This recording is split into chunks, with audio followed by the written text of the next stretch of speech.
राष्ट्रसंत तुकडोजी महाराजांना देशातील सर्वोच्च नागरी सन्मान भारतरत्न देण्यात यावा या मागणीसाठी अमरावती जिल्ह्यातील तिवसा तालुक्यात बेमुदत अन्नत्याग आणि साखळी उपोषणाला सुरुवात करण्यात आली आहे।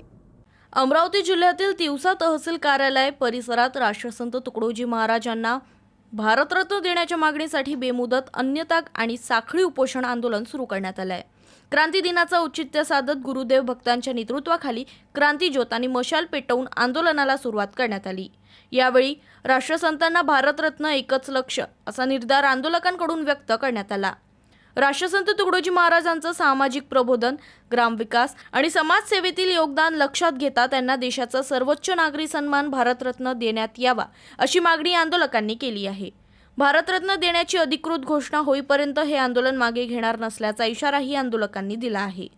माझं वय जवळ 76 वर्षाचं वय आहे, पण मला आज येथे उपोषण करायची वेळ आली। हे माझं दुर्दैव आहे की सुदैव आहे हे मला माहिती नाही, पण मला ते उपोषण करावं लागतं।